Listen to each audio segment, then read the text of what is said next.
Hello and welcome back to my studio. Well, in this video I'm going to give you 10 of my best tips for painting snow. So if you're going through winter right now and the snow is starting to fall, it's a great time to get out your paints and try out these 10 tips and you'll see your paintings looking great. By the way, this is for an Impressionist style of painting, so if you want that loose Impressionist look, this is the video for you.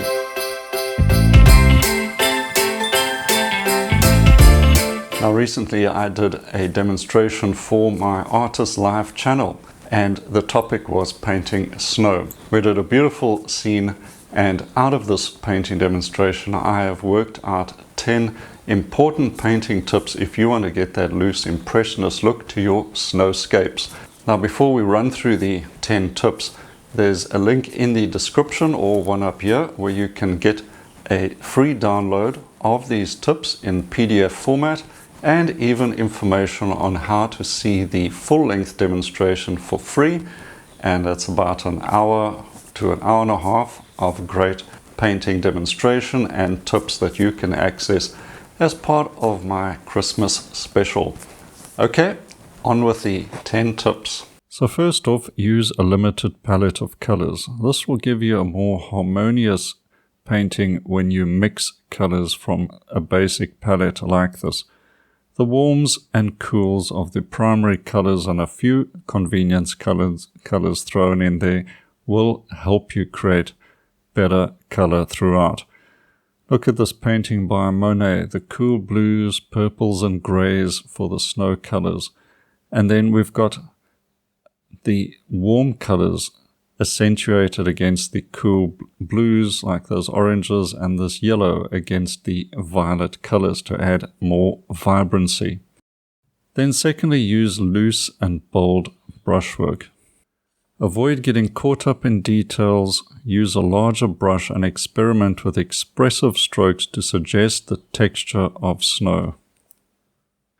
Thirdly, imply rather than define.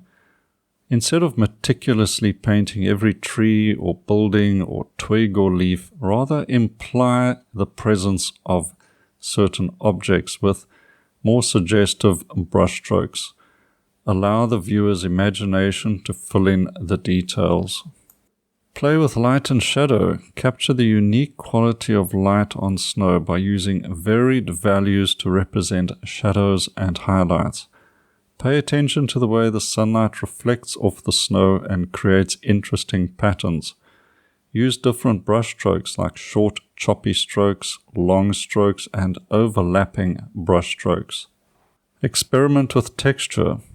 Use palette knives and bristle brushes to create interesting surface textures for snow. Experiment with different techniques by combining these tools in the same painting. This all helps to convey the feeling of a snowy landscape with real texture, perhaps footprints and that sort of thing. A dynamic composition. Think about creating movement and interest in your composition. Consider the diagonal lines like you see here with the shadows breaking the horizontals, and then the varying heights of the elements like the trees on the hill. The irregular spacing of the trees also adds a rhythm and dynamic element to the painting. It's not all horizontal, it's not just one thing.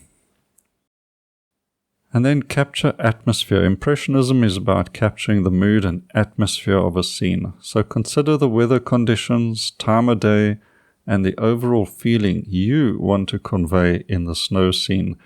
There must be a clear light effect. Bright light, cool overcast or misty conditions, whatever it is. Work wet into wet, so allow some of your colors to blend on the canvas by working wet into wet.